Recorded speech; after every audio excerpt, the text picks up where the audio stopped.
Hello दोस्तों and आपका बहुत बहुत वेलकम है हिस्टोरिया चैनल के एक और नए वीडियो में। इर्तुगरुल गाजी अभी बहुत ही पॉपुलर सीरीज़ है। ये एक टर्किश सीरीज़ है जो कि 2014 से लेके मई 2019 तक चली। ये काफ़ी पॉपुलर तब हुई जब पाकिस्तान के पीएम इमरान खान ने खुद इसे प्रमोट किया और पीटीवी पाकिस्तान टीवी पर रमज़ान के होली मंथ में इसका उर्दू वर्जन टेलीकास्ट करवाया।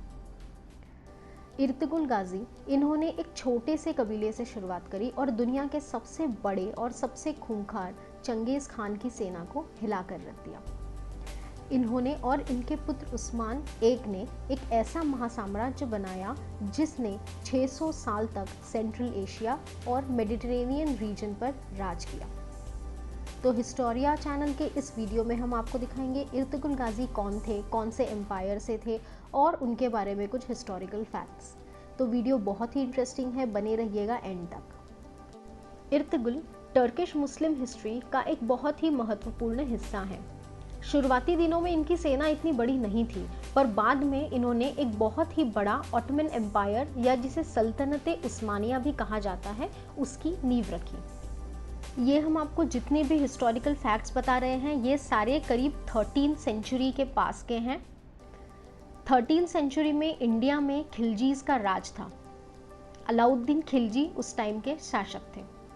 जहां इंडिया में खिलजियों का साम्राज्य जोर पकड़ रहा था, वेस्टर्न सेंट्रल एशिया और आसपास के इलाकों में रोमन एम्पायर बहुत ही छोटे टुकड़ों में सीमित रह गया था। अब उसे बाइजेंटीन एम्पायर का नाम दे दिया गया था। टर्की में कई छोटे छोटे कबीले या जिसे टर्किश बेलिक्स कहते थे उभर कर आए। उनमें से मुख्य थे सल्तनत ऑफ रम या सिल्जुक्स। ऐसा ही एक समुदाय था काय समुदाय। इर्तुगरुल काय समुदाय के सदस्य थे। इनके पिता का नाम सुलेमान शाह था और ये काय समुदाय के सरदार थे। क्योंकि ये एक छोटा सा कबीला था, कोई एम्पायर नहीं था, इसीलिए इनका टाइटल राजा या सुल्तान ना होकर बे होता था। उस समय टर्किश और मंगोल एक सेमी नोमैडिक ग्रुप थे। इनमें ज़्यादा लिखित जानकारी नहीं होती थी क्योंकि ये लोग हमेशा एक जगह से दूसरी जगह जाते रहते थे। तो अब हम जानते हैं कि कैसे इर्तुगरुल और उनके बेटे ने एक कबीले से इतना बड़ा ऑटोमन एम्पायर बनाया। एक दिन इर्तुगरुल जंगल में जा रहे थे, तभी उन्होंने देखा कि दो समुदायों के बीच बहुत लड़ाई हो रही है। वो लड़ाई सिल्जुक्स या सल्तनत ऑफ रम और बाइजेंटीन एम्पायर के बीच हो रही थी। उन्होंने कमजोर पक्ष का साथ देने का निर्णय किया। उस समय सल्जुक्स कमजोर पक्ष थे।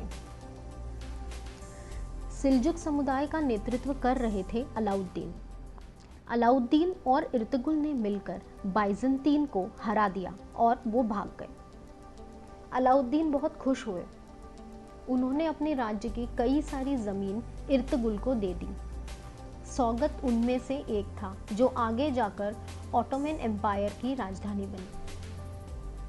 आगे जाकर इर्तुगरुल ने अलाउद्दीन के साथ कई सारी लड़ाइयाँ लड़ी और जीते।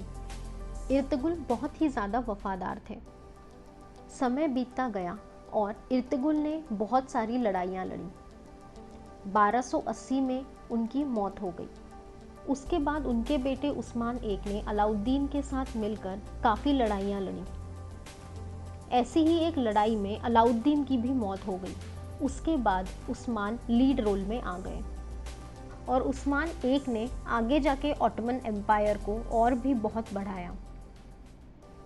ओटोमन एम्पायर या सल्तनत उस्मानिया 1299 से 1922 तक रहा। और यहाँ पे हमारा एक और वीडियो ख़त्म होता है। आपको हमारा ये वीडियो कैसा लगा कमेंट सेक्शन में ज़रूर लिख के बताइएगा। हिस्टोरिया चैनल पर मौर्य एम्पायर, महाभारत, चाणक्य नीति जैसे और कई टॉपिक्स पर वीडियोस बनाकर हमने कवर करे हैं। आप हमारे चैनल को सब्सक्राइब कर लीजिए ताकि ये सारे वीडियोस आप इजीली देख सकें। मिलते हैं नेक्स्ट वीडियो में।